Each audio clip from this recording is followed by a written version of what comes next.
on va terminer comme ça parce que tout est résumé avec cette phrase. Pourquoi Claude a été écarté du monde à un moment donné, puisque vous aimez bien le politiquement correct. Un de vos confrères est venu vous défier sur le thème « Tu n'oseras jamais taquiner sur la Shoah » et vous avez écrit « Regardez-nous les Juifs, ce qu'on a réussi à faire avec notre Shoah. » Ah, j'ai dit ça à une Arménienne. On l'a vendu partout.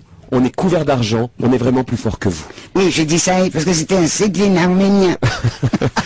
C'est comme là. Ils ont vraiment eu la même chose. Ouais.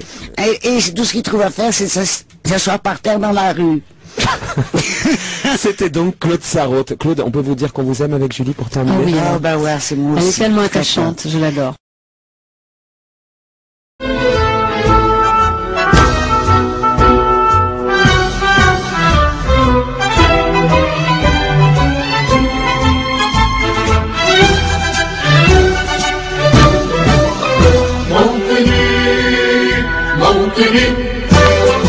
الجلال والجمال والسناء والبهاء في رضاه والحياة والنجاة والهناء والرجاء في هواه هل أرى سالما منعما وغانما مكرما سالما منعما وغانما مكرما هل أرى في علاه تبلغ السماء موطني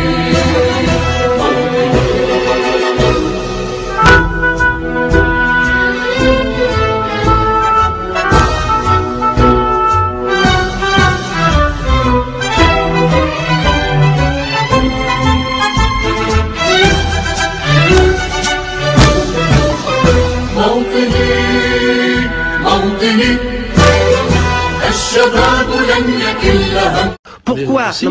Non mais c'est quand même curieux, Pourquoi vous venez dans votre pamphlet uniquement reprocher à Hollywood le fait d'avoir fait des films sur le martyrologe juif et non pas sur le martyrologe palestinien? D'abord, permettez-moi de vous dire, quand vous dites que vous avez les yeux secs par rapport au martyrologe juif, ben moi je n'ai pas peur de dire que j'ai les yeux secs par rapport au martyrologe palestinien. D'abord parce que la vérité m'oblige à dire que ça vous plaise ou non, c'est de la petite bière, le martyrologe palestinien par rapport au martyrologe juif. C'est de la petite bière, premièrement. Deuxièmement, je le dis. Non, mais je comprends qu'en termes d'échelle, c'est vrai que c'est en termes d'échelle et d'organisation, je n'ai pas fini,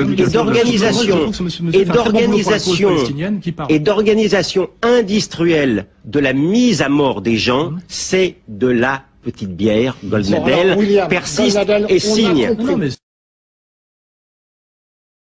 Pourquoi Claude a été écarté du monde à un moment donné, puisque vous aimez bien le politiquement correct. Un de vos confrères est venu vous défier sur le thème « Tu n'oseras jamais taquiner sur la Shoah » et vous avez écrit « Regardez-nous les Juifs, ce qu'on a réussi à faire avec notre Shoah. » Ah, j'ai dit ça à une Arménienne. On l'a vendu partout, on est couvert d'argent, on est vraiment plus fort que vous. Oui, j'ai dit ça parce que c'était un Séglin arménien.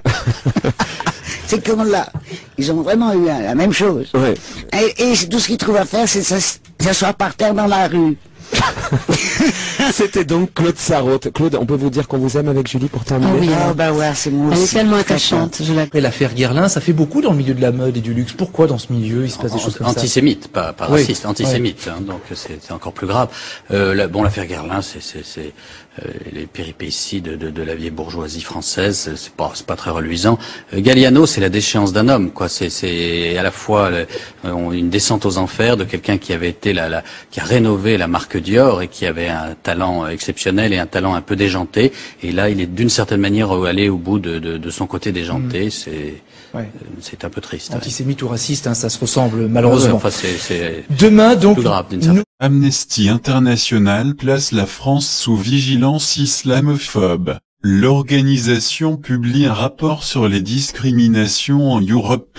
Elle épingle plusieurs pays dont la France. Quelle puissance exercera sa vigilance à l'égard de la France après que plus de 6 millions d'électeurs ont choisi un parti d'extrême droite pour les représenter? Quelle organisation internationale, quels intellectuels appelleront à surveiller la politique hexagonale en matière de respect des droits de l'homme et notamment de l'égalité entre tous les citoyens? Après le printemps arabe, la vigilance des démocrates français, élus ou penseurs, s'était bruyamment manifestée à l'encontre des populations arabes de la Tunisie à l'Égypte en passant par le Maroc pour mettre en garde les citoyens d'outre-Méditerranée, ces grands enfants qu'il faut guider, afin qu'ils votent bien, c'est-à-dire en général contre les partis d'obédience religieuse. Une appréhension démonstrative qui tranchait avec le silence général observé en France par les mêmes à propos des autocraties maghrébines ou moyenne-orientales.